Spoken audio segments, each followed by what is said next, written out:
1절을 다시 읽겠습니다. 요셉이 이끌려 애굽에 내려가매 바로의 신하 친위 대장 애굽 사람 보디발이 그를 그리로 데려간 이스마엘 사람의 손에서 요셉을 사니라. 형들의 미움을 받아가지고 요셉이 약대 상인들에게 은 20에 팔려가지고 애굽에 내려가게 됐는데 바로의 친위대장 보디발이 요셉을 사게 되었습니다.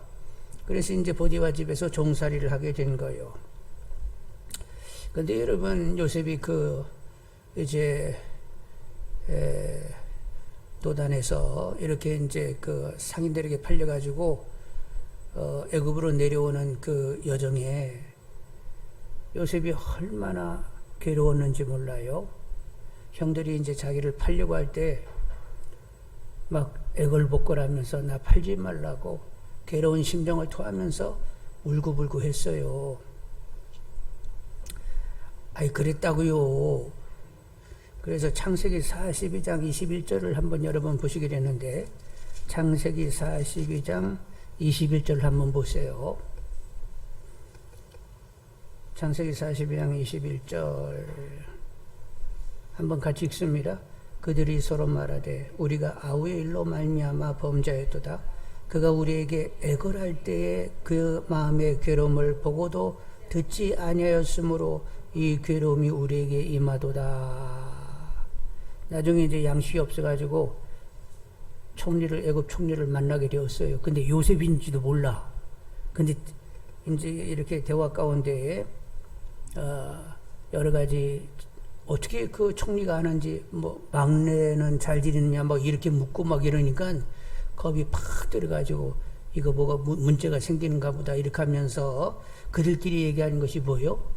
그때 요셉이 막 애걸복걸하고 그냥 괴로워할 때 우리가 몰라라 했는데 이제 아무래도 우리가 당하는가 봐 뭐 이러고 자기들끼리 이렇게 얘기하는 것을 요셉이 알아들었단 말이요. 그래서 이제 애걸복걸하고 요셉이 괴로움 당했다는 것을 알 수가 있단 말이죠. 그런데 형들에게 미움을 받아가지고 팔릴 때 나 팔지 말라고 막 애걸하고 막 복걸하고 막 울고 괴로움을 토했어요. 근데 왜 그렇게 괴로웠어요? 하여간 그렇잖아요. 형들이 자기를 팔 거라는 생각은 전혀 못했어. 그러니까 아버지의 심부름으로 문안을 하러 오는 거지. 자기를 팔 거라면 뭐하러 와요? 그런데 막 졸지에 팔려가지고 그냥 황당한 일을 겪게 되었는데, 이제 팔리게 되면 누구랑 멀어져야 돼요? 아버지 곁을 이제는 떠나야 되는데 다시 아버지를 만날 기약이 없는 거예요. 그리고 또 한 가지는 요셉이 가장 걸리는 게 뭐냐면 베냐민 때문에 그런 거예요. 베냐민. 이제 베냐민은 배가 같아요.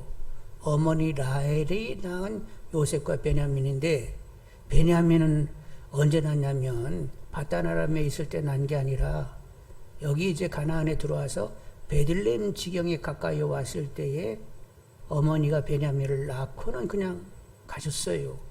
그러니까 이 베냐민은 자라면서 친모의 젖을 먹었어요? 못 먹었어요? 친모의 젖도 못 먹고 이렇게 자라는데, 요셉이 지금 17살이면 요 베냐민은 한 2-3살이나 됐는가? 그런데 배가 이렇게 같은 그 베냐민을 두고 떠나야 된다고 생각하니까 이거 기가 막히는 거예요. 기가 막혀.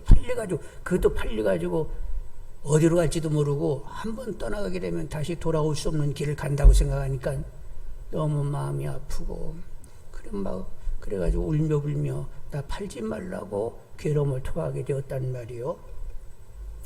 근데 하여간 팔리게 되어가지고 이제 애굽으로 가게 되는데, 팔려가지고 이제 애굽으로 내려갈 때 그냥 편하게 갔을까요? 도망가지 말라고 사슬에 묶이고 막 발에 착고가 차였을까요?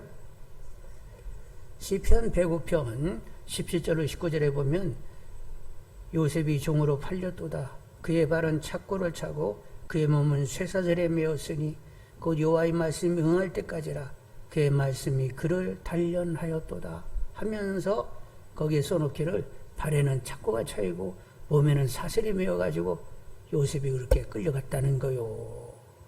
근데 그건 단련이라고 이렇게 토를 달고 있습니다.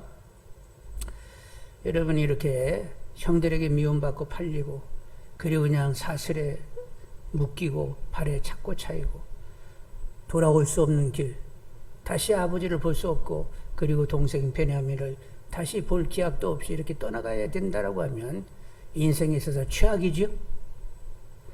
그런데 사람들 눈으로 보면 이 최악인데, 여기에 만일 하나님의 뜻이 묻어 있다라고 하면 최악이 아니요? 최악이라고 얘기하면 안 되겠지? 하나님 편에서는 이것은 최악이 아니었던 것입니다. 사람으로 볼 때는 불우하고 어떻게 그런 일을 당할 수 있을까? 정말로 안 됐다, 어려운 일을 당했다, 이렇게 얘기하면서 끝할 수는 있을지는 모르는데, 하나님께서 허락하시는 일은 그렇게 끌만 찰 일이 아니라는 거요. 오히려 성경은 여러 가지 시련을 만나게 되면 어떻게 여기라고? 온전히 기쁘게 여기라네. 누구는 막 다 죽게 생겼고 막 최악이라고 생각하는데 온전히 기쁘게 여기라고 성경은 써 있단 말이요. 야고보서 1장 2절 4절에 내 형제들아 너희가 여러 가지 시험을 당하거든 온전히 기쁘게 여기라. 이는 너의 믿음의 시련이 인내를 만들어내는 줄 너희가 알미라. 인내를 온전히 이루라. 이는 너희로 온전하고 구비하여 조금도 부족함이 없게 하려 함이라. 이렇게 말씀하시면서 사람들에게는 사람들끼리는 최악이라고 얘기할지 모르지만, 만일 하나님이 허락한 일이라고 하면 그것이 가장 불우하게 보이는 일이라도 거기에는 하나님의 선한 뜻이 있고 하나님의 주도적인 섭리적인 경영이 있기 때문에 온전히 기쁘게 여기라는 거요. 여러분, 욥은 재산 다 잃어버렸습니다. 그리고 막 자녀들도 그냥 지붕이 무너지면서 그냥 한꺼번에 싹 죽어버렸어요. 그 얼마나 괴로움이 컸는지. 근데 그런 단련을 통하여 하나님이 귀로 듣는 하나님이 아니라 눈으로 보는 생생한 하나님의 실제가 되어주셨음을 그는 고백하게 되었단 말이에요. 다윗은 무고하게 사울왕의 시기를 받아가지고 10년간 도망자의 생활을 살았습니다. 여러분, 그 팔레스틴 거기가 그렇게 막 굉장히 넓은 땅이라는 거요. 경상남북도 합한 것보다는 조금 크다는 거요. 그 안에서 막 10년간 도망 다니라고 한순간도 편안할 수가 없었어요. 그렇게 막 도망 다니다 보니까 누구만 의지하는 사람이 됐다고? 하나님만 의지하는 사람이 되었고, 그러면서 하나님을 정말로 경외하는 사람이 돼서 하나님 마음에 합한 자라는 말을 듣게 되었던 거요. 그러니까 여러분, 하나님을 잘 믿는 사람들은 예의 없이 단련이 있다는 것을 여러분 인정하셔야 됩니다. 단련 아무나 주는 것 아니요. 하여간 더 하나님으로 온전히 삶을 살아내게 하기 위하여 단련을 하나님이 사랑하는 자들에게는 다 단련하십니다. 그러니까 하여간 여러분 단련 받으면서 하나님으로만, 오직 하나님으로만 살게 되는 이들이 다 되기를 원합니다. 여러분, 하나님으로만 살아야 할 이유가 있는데 왜 하나님으로만 살아야 되느냐? 인간은 내일 일을 알지 못해요. 1시간 후에 무슨 일이 일어날지도 몰라요. 그런데 내일 일을 아시는 분은 누구라고? 하나님은 내일을 아시고 하나님은 언제나 뜻을 가지고 섭리적으로 경영을 하시는 분이에요. 우리의 주관자이기 때문에 주관을 뭐 한 5일마다 뭐 한 달마다 이렇게 한 번씩 뜸뜸이 나타나가지고 하는 게 아니라 그냥 초단위로 그냥 계속 하나님은 섭리적으로 주도적으로 경영을 하시고 뜻을 가지시면서 우리를 이렇게 주도하시고 전제하셔서 내일도 흔히 알고 앞으로 무슨 일이 이루어질까지도 이렇게 보시는 분이란 말이요. 그러니까 우리는 내일도 모르고 우리가 우리 삶의 주인이 되지 못하니까 누구에게 다 맡겨야 된다고? 내일을 아시고 선하신 뜻을 가지고 우리를 주도적으로 우리 삶을 경영하시는 그분에게 다 맡겨서 살아야 되는 거예요. 그래서 요셉이 형들이 자기를 팔아가지고 결국 보디발 장군 집에 팔리게 될 것을 알았을까요? 몰랐을까요? 전혀 몰랐어요. 근데 아시는 분은 누구라고? 하나님은 아셨어요. 그래서 오늘 보니까 보디발 장군 집에 팔렸다고 하는데 어떻게 하다 보니까 팔린 거예요. 하나님이 고집으로 팔리게 하신 거예요. 팔리게 하신 거예요. 그래야 그래 거기 있다가 이제 뭐 술관원도 만나게 되고 꿈을 해석해주고 결국 이제 보디발 바로를 만나게 돼가지고 총리가 되는 거예요. 그래야 하니까 보디발 장군집에 팔리도록 이미 그렇게 결정되어 있었던 거예요. 그래서 전도서 7장 13절로 14절에 하나님께서 행하시는 일을 보라. 하나님께서 굽게 하신 것을 누가 능히 곧게 하겠느냐. 형통한 날에는 기뻐하고 곤고한 날에는 되돌아보아라. 이 두 가지를 하나님이 병행해 하사 사람이 그 장래일을 능히 헤아려 알지 못하게 하셨느니라. 하나님이 형통과 곤고를 이렇게 섞어서 장래일을 전혀 모르게 하시고 장래일을 아시는 하나님, 그리고 선하게 삶을 경영해 내시는 하나님께만 의지하며 살게 하시려고 곤고와 형통을 막 섞어 가신다는 거예요.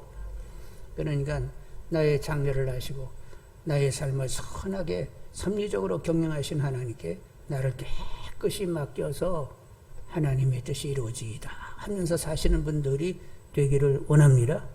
아셨죠? 엉뚱하게 하나님 제가 이렇게 뜻을 정하고 계획을 세우는데 왜 안 도와주시는 거예요? 이러면 누가 주인 되는 거예요? 이러면 누가 주인 되는 거예요? 내가 주인 돼가지고 막 하나님을 부려먹으려고 막 하나님을 다구쳐 쌓고 막 살살 구슬러 쌓고 무슨 놈의 기도를 아이고 용서하십시오. 그따시 소리 하지 말라고 했는데 또 나오네. 하여간 그따위 요 말도 하지 말을까? 그것도 안 되는구나. 왜 그렇게들 기도하시는지 몰라. 하여간 어찌되건 간에 하나님은 곤고와 형통을 이렇게 섞으시면서 장래를 알지 못하게 하고 하여간 장래를 아시는 하나님께 맡겨야 된다는 것. 그분이 내 삶의 섭리적인 경험은 주관자이기 때문에 주관자에게 맡겨야 된다는 거예요. 그렇게 맡겨지는 분들이 다 되기를 원합니다. 그리고 하나님의 뜻이 이루어지기를 원한다고. 내 뜻은 이미 없다고. 그냥 하나님의 뜻이 평생 채워지면 그걸로 좋다고. 이렇게 고백할 수 있기를 원합니다. 그리고 그렇게 고백하면 하나님 막 이뻐 주고 안 주고? 이쁘다 그러시는 거예요. 그리고 하나님만 의지해야 하는 것은 인간은 다분히 이기적이에요. 그리고 인간은 그렇게 누구를 도울 능력이 없어요. 그러니까 자기중심적이고 이기적이고 누구를 그렇게 쉽게 도울 수 있는 인간이 아니니까 사람을 의지해서는 안 됩니다. 에레미야 10장 5절로 8절에 여호와께서 이와 같이 말씀하시니라. 우로 사람을 믿으며 육신으로 그의 힘을 삼고 마음이 여호와께서 떠난 그 사람은 저주를 받을 것이라. 그는 사막의 떨기나무 같아서 좋은 일이 오는 것을 보지 못하고 광야 건조한 곳 건건한 땅 사람이 살지 않는 땅에 살리라. 그러나 무릇 여호와를 의지하며 여호와를 의뢰하는 그 사람은 복을 받을 것이라. 그는 물가에 심어진 나무가 그 뿌리를 강변에 뻗치고 더위가 올지라도 두려워하지 아니하며 그 잎이 청청하며 가뭄은 해도 걱정이 없고 결실이 그치지 아니함 같으리라. 만물보다 거짓되고 심히 부패한 것은 인간의 마음이라. 이렇게 써놨다고요. 그래서 하여간 그렇게 심히 부패하고 그리고 거짓된 인간을 의지하게 되면 저주가 된다는 거예요. 오직 진실하시고 그리고 정말로 거룩하신 하나님만 의지하는 것이 복이 된다는 거예요. 그러니까 여러분 하여간 사람 의지하지 마세요. 우리 서로 얘기하겠습니다. 한번 얘기하겠습니다. 나 의지하지 마로. 나 신뢰하지 마로. 누구만 우리가 의지하고 신뢰해야 된다고? 하나님만. 그래서 하나님께서는 하나님만 의지하게 하려고 인간으로부터 쓴맛을 받게 하는 거예요. 그래서 다 믿을 것이 아니구나. 인간은 의지의 대상이 아니구나.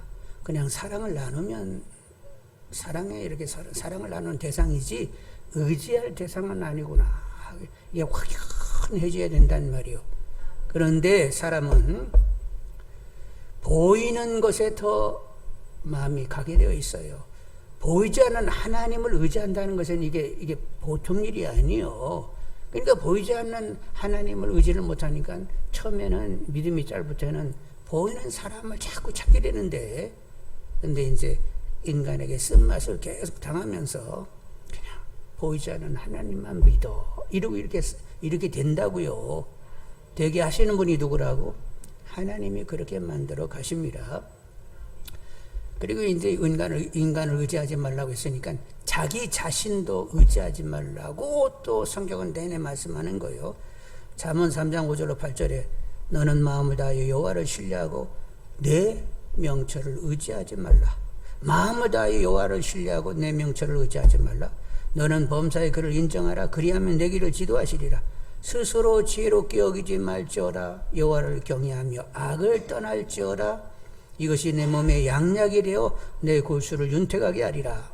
여러분, 스스로 명철, 스스로 지혜, 스스로 능력, 스스로 노하우를 의지하게 되면 거기에는 걱정, 염려가 따라붙게 되어 있고 뼈가 마르게 되어 있어요. 그래서 여러분, 교만하게 스스로를 의지하고 그리고 몸을 상하게 하는 것은 성경이 악이라고 이렇게 얘기하시네. 그러니까 교만 떨지 말고 그냥 염려 근심하면서 몸 뼈를 마르게 하지 말라는 것 말씀을 하시면서 하여간 범사에 마음을 다하여 하나님만 신뢰하라는 거요. 그래서 하나님은 단련하시면서 사람에게 실망케 하시고 때때로 버거운 환난 날을 허락해 주시면서 하나님을 찾지 않으면 안 되게 만들어 놓으십니다. 그래서 부르짖으면 응답하셔서 질고에서 건져주시고 그래서 더 하나님만 의지케 하는 거지요. 시편 50편 15절에 환난 날에 나를 부르라. 내가 너를 건지리니 내가 나를 영화롭게 하리로다. 환난 날에 하나님을 신뢰하여 부르짖는다. 그러면 이제 하나님은 건지세요. 그러면 더욱 믿음이 강화됩니다. 그래서 이제 어떤 사람이 되느냐? 나는 하나님만 의지하는 사람, 이렇게 의지할 분은 하나님밖에 없다 하면서 하나님을 의지하는 것이 하나님을 영화롭게 하는 거라는 거요. 하나님의 절대 신뢰를 드려야 하나님을 제대로 영화롭게 하는 것이라는 것을 아시는 분들이 되기를 원합니다. 내가 열심히 막 노력하고 그 끝머리 부족한 것은 하나님이 채우시지요. 이건 인간 마당에서 얘기하는 것이고 네가 최선을 다하고 나머지 부분은 신께 의뢰하라. 이건 인간이 얘기하는 거지. 근데 성경의 하나님은 내내 얘기하시기를 아니요. 인간 의지의 대상이 아니라고. 나만 의지해. 이것이 나를 영화롭게 하는 일이다. 이 녀석들아. 이렇게 말씀을 하신단 말이요. 그러니까 내일 일을 하시고 뜻을 가지고 나를 선하게 나의 삶을 섭리적인 경영, 주도적으로 섭리적으로 경영하시는 하나님, 그리고 인간은 다 신뢰의 대상이 아니고 오직 하나님만 신뢰의 대상이라고 하면서 여러분 하나님을 의지하는 가운데 하나님을 영화롭게 하면서 하나님이 누려지는 복을 누리는 분들이 다 되기를 원합니다. 나를 의지하거나 인간을 의지하면 나를 누리고 인간을 누리는 꼴이 되는 거예요. 근데 하나님만 의지하면 하나님을 누리게 되는 것입니다.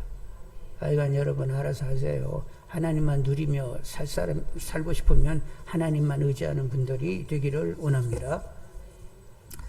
자, 그러면 오늘 이제 하나님만 이제 그래가지고 이제 보디발 장군 집으로 팔리게 되는데 그 다음에 보디발 장군 집에 가지고 어떻게 살게 되는지 한번 보겠어요. 2절로 6절을 한번 보겠습니다. 2절로 6절. 여호와께서 요셉과 함께 하심으로 그가 형통한 자가 되어 그의 주인 애굽 사람의 집에 있으니 그의 주인이 여호와께서 그와 함께 하심을 보며 또 여호와께서 그의 범사에 형통하게 하심을 보았더라. 요셉이 그의 주인에게 은혜를 입어 섬김에 그가 요셉을 가장 총무로 삼고 자기의 소유를 다 그의 손에 위탁하니 그가 요셉에게 자기의 집과 그의 모든 소유물을 주관하게 한 때부터 여호와께서 요셉을 위하여 그 애굽 사람의 집에 복을 내리심으로 여호와의 복이 그의 집과 밭에 있는 모든 소에 미친지라. 주인이 그의 소유를 다 요셉의 손에 위탁하고 자기가 먹는 음식 위에는 간섭하지 아니하였더라. 요셉은 용모가 빼어나고 아름다웠더라. 요셉이 이제 팔려가지고 보디발 장군 집에 갔는데 가는 길에 이제 보디발 장군 집에 가서도 처음에 누구만 의지하게 됐어요? 혼자가 되다 보니까 요셉의 조상 아브라함과 이삭과 야곱이 하나님을 찾게 되었어요. 혼자가 되다 보니까 이렇게 궁한 사정에서는 부를 이름은 하나님밖에 없었습니다. 그래서 하나님을 찾게 되었고, 그리고 이제 요셉이 자라면서 볼 때 아버지가 어떤 생의 위기가 있으면 어떻게 됐죠?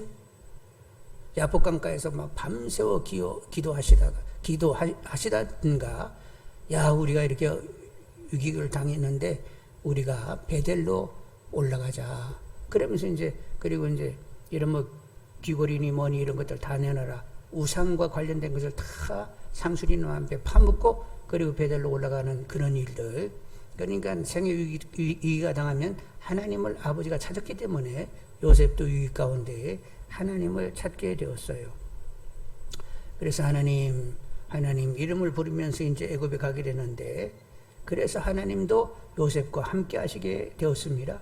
근데 하나님이 요셉과 함께 하시는데 막 티나게 함께 하셨어요. 그냥 위로를 팍 주려고.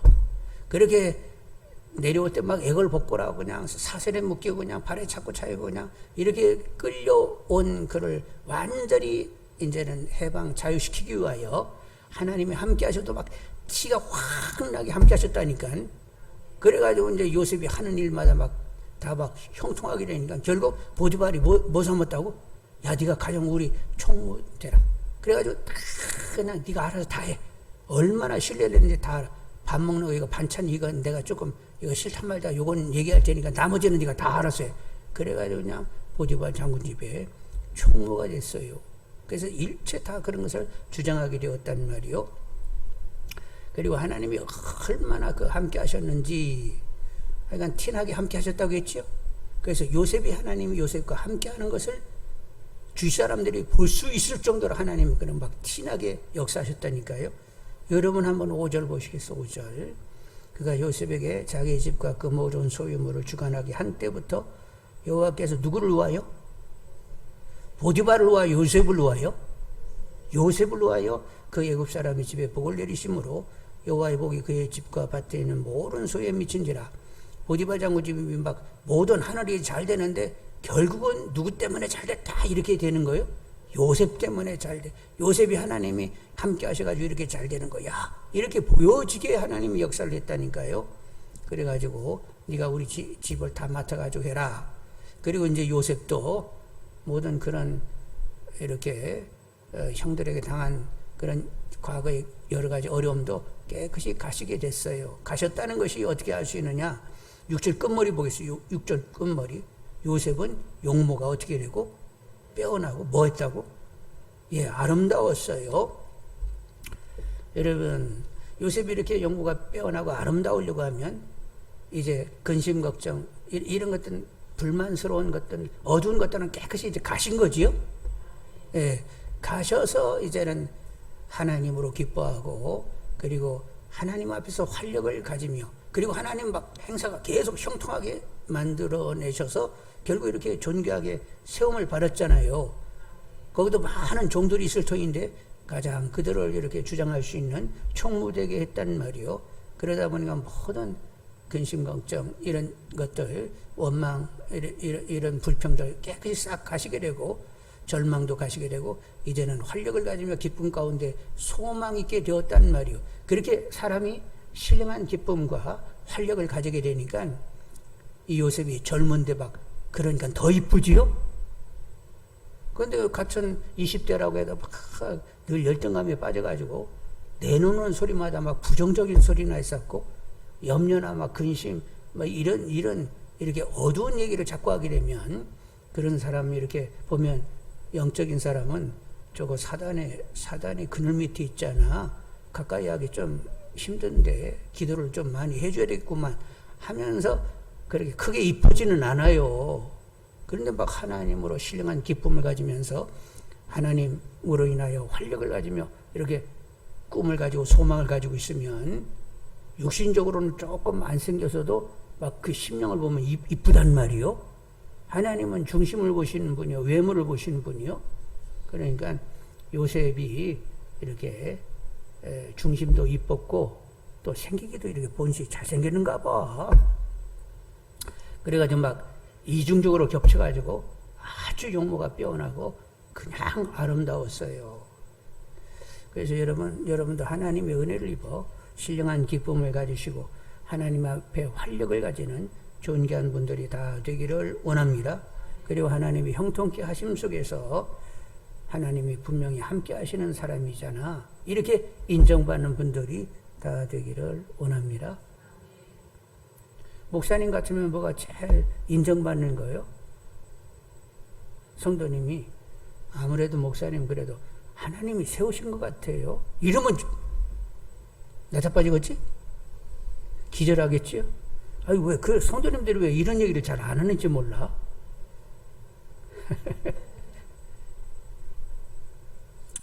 그래서 이렇게 흘리는 소리라도 아유 목사님 그래도 하나님이 세우신 분이 분명한 것 같아요. 이러면 그게 가장 큰 칭찬이 되는 거예요. 그래서 제가 또 이렇게 얘기했다고 해서 여러분 또 그대로 하면 하여간 알아서 하세요.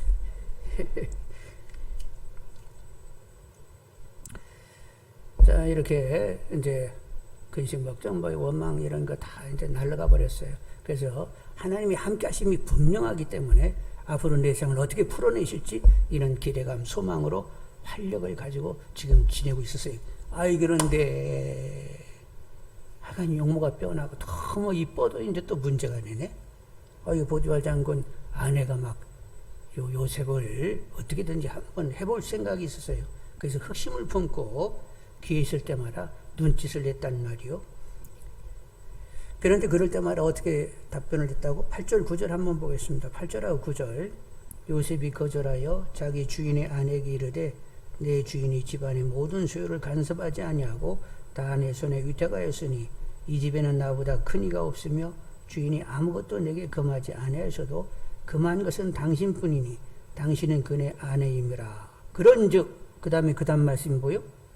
내가 어찌 당신의 남편에게 악을 행하여요? 내가 어찌 이 큰 악을 행하여 하나님께 죄를 지으리오요? 나는 하나님께 죄를 지을 수 없소이다 하면서 물리쳤어요. 근데 어느 날 그 여인과 단 둘이만 있게 되었어요. 그랬더니 막 겉옷을 자꾸 그냥 막 끌어당기면서 난리도 아니네. 그래서 겉옷을 확 벗어버리고는 도망쳐 나오게 되었습니다. 그랬더니 여자가 막 소리 지르면서 사람들이 모이게 되니까 아이 그 시부리 그 녀석 그 녀석이 나를 겁관하려고 했다고 이렇게 그냥 난리 피고, 그리고 남편이 들어오게 되니까 또 요셉이 그 행한 일이라고 하면서 막 떠들게 되었어요. 그래서 19절로 23절 한번 읽어보도록 하겠습니다. 19절로 23절. 그의 주인이 자기 아내가 자기에게 이르기를 당신의 종이 내게 이같이 행하였다 하는 말을 듣고 심히 노한지라. 이에 요셉이 주인이 그를 잡아오게 가더니 그 옥은 왕의 죄수를 가두는 곳이었더라. 요셉이 옥에 갇혔으나 여호와께서 요셉과 함께 하시고 그에게 인자를 더하사 간수장의 은혜를 받게 하시며 간수장이 옥중 죄수를 다 요셉의 손에 맡김으로 그 재반 사물을 요셉이 처리하고 간수장은 그의 손에 맡긴 것은 무엇이든지 살펴보지 아니하였으니 이는 여호와께서 요셉과 함께 하심이라. 여호와께서 그를 범사에 형통하게 하셨더라. 이제 아내 되는 사람이 글쎄 그 히브리 이 종놈이 나를 겁관하려고 했다고, 그래서 이제 이 보디발이 심히 노했다고는 했습니다. 그런데 사실 이 당시에 만일 종이 주인의 아내를 겁관하려고 했다고 하면 그냥 그건 죽는 거예요. 근데 죽이지를 않았다? 왜 죽이지를 않았을까? 이렇게 생각이 드는데, 물론 이제 아내의 첫 말을 딱 들을 때는 노했는지 모르지만, 근데 한 번은 만났을 거 아니에요. 요셉을 만나가지고 얘기해봐라. 그랬을 때 요셉이 얘기했을 것 아니에요. 나는 겁관한 적이 없다. 그러면서 그 아내에게 얘기한 것처럼 나는 하나님께 죄를 범할 생각이 없다. 나는 그런 일을 한 적이 없어요. 그랬을 때 보디발이 생각할 때 평소에 요셉은 그 사람은 성실한 사람이었어요. 그러니까 요셉의 말을 들었는 줄 압니다. 그런데 계속 옥에 집어넣은 것은 그래도 그렇지. 아내와 자기 위신이 있잖아요. 만일 요셉이 문제없다 그러면 아내가 이거 완전히 거짓말 한 거잖아. 유혹을 한 꼴이 됐잖아요. 그러니까 자기와 자기 아내의 위신을 위해서 요셉을 그냥 옥에 있게 한 줄 압니다.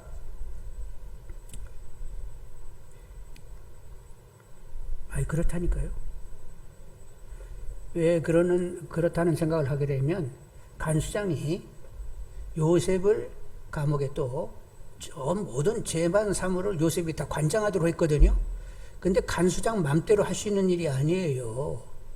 그 모든 감옥의 일을 다 재반 사무를 만일 이 요셉이 한다라고 하면 간수장은 보디발 장군에게 윤허를 받아야 됩니다. 왜 그런 줄 아세요? 40장을 한번 보겠습니다. 40장 3절 한번 보세요. 3절 40장 3절 그들은 친위대장의 집안에 있는 옥에 가두니 곧 요셉이 갇힌 곳이라. 근데 옥이 어디에 있어요? 친위대장 집 안에 있는 옥입니다. 요셉이 거기에 갇혔단 말이요. 근데 집 안에 있는 옥인데 그 옥 안에서 이렇게 모든 옥의 재반 사무를 요셉이 이렇게 관장하게 됐다? 그런데 간수장이 시켰다고 해가지고 여기 보디발 장군에게 보고하지 않으면 안 되잖아요. 그러니까 집안에는 감옥이니까 보디발이 모르는 일은 없어요. 그런데 그런 감옥 안에는 모든 재반일을 이렇게 그 요셉이 하게 됐다라고 하면 이미 간수장이 그렇게 허락을 받게 된 거지요. 그리고 이제 40장을 여러분 봤으니까 자 1절로 4절을 다시 보겠습니다. 그의 애굽 왕의 술 맡은 자와 떡 굽는 자가 그들의 주인 애굽 왕에게 범죄한지라. 바로가 그 두 관원장 곧 술 맡은 관원장과 떡 굽는 관원장에게 놓아요. 그들을 친위대장이 집안에 있는 옥에 가두니 곧 요셉이 갇힌 곳이라. 친위대장이 누구에게? 요셉에게 그들을 수종들게 하며 요셉이 그들을 섬겼더라. 그들이 갇힌 지 여러 날이라. 그러니까 친위대장의 모든 사정을 알아요, 몰라요? 네, 술관원 떡관원이 관원장이 왔으니까 바로 곁에서 수종들은 사람 높은 최고의 고위직 사람들 아니에요? 그들이 들어오게 되니까 야 요셉 네가 그분들을 좀 수종 드려야 되겠다. 그래가지고 요셉이 이렇게 수종 든단 말이요. 그러니까 보디발은 요셉이 문제 있는 일을 했다고 생각을 하지 않는 거예요. 그래서 이렇게 일이 진행이 됐는데 하여간 예수 믿는 사람들은 어디를 가든지 신뢰를 받아야 되죠. 예수 믿는 사람은 어느 동네, 어느 직장, 어디가 있든지 다 신뢰를 받아야 된단 말이요. 그래서 이제 사도 바울이 살던 그 시대에 로마 제국 시대에도 사도 바울이 편지낼 때 종들에게 뭐라고 했어요?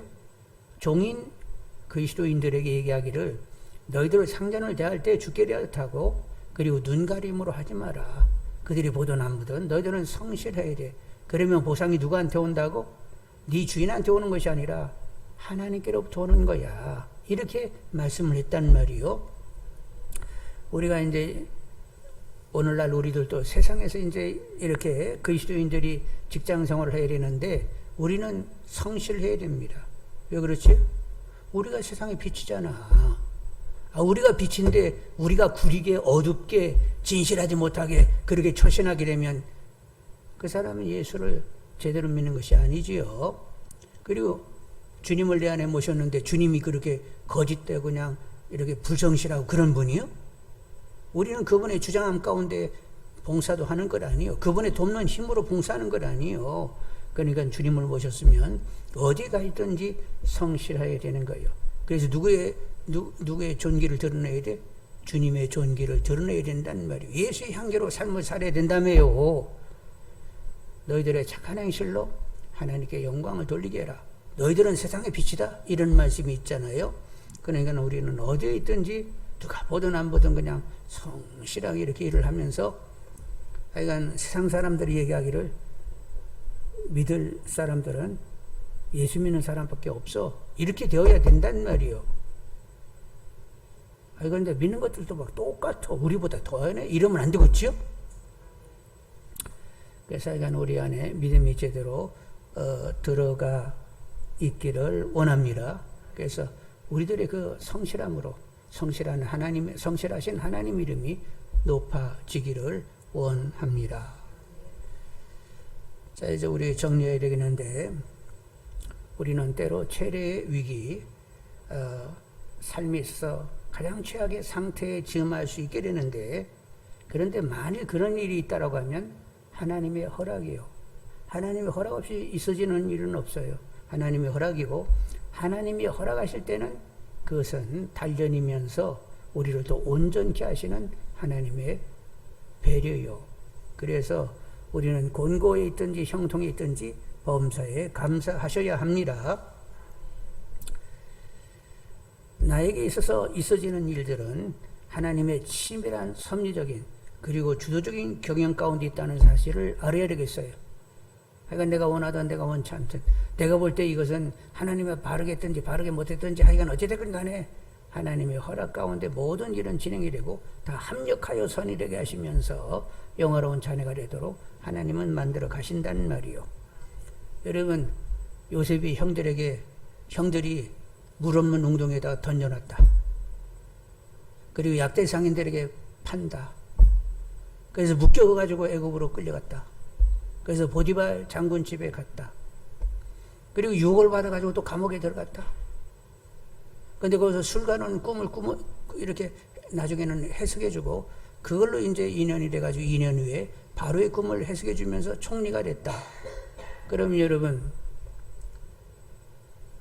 물 없는 웅덩이에 들어갔다든가, 묶여가지고 끌려왔다든가, 또 이렇게 바로의, 보디발 집에 팔렸다든가, 또 옥에 들어갔다든가, 아니면 이제 나중에 총리가 됐다.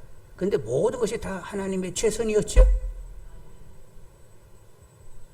하나님의 모든 것이 다 최선이었어요. 하나님의 뜻, 하나님의 섭리적인 경영 가운데 그런 일들이 진행이 된 거예요.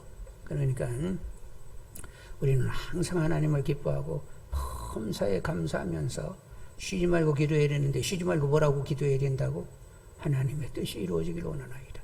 하늘에서 이루어진 것처럼 땅에서도 이루어지기를 원한다고 계속 하나님의 뜻이 이루어지기를 기도하시는 분들이 되기를 원합니다. 그리고 여러분, 지난 날들을 돌이켜보면서 하나님은 최선이었다, 이렇게 고백하는 분들이 되기를 원합니다. 하나님은 최선이세요. 진짜로 최선이세요. 여러분, 다윗이 어떻게 했더라? 부하장수 우리아의 아내 바세바를 취하고, 그리고 우리아를 죽였어요. 충직한 장수를 죽였어요. 왜 그 일을 허락했죠? 왜? 먹으시지?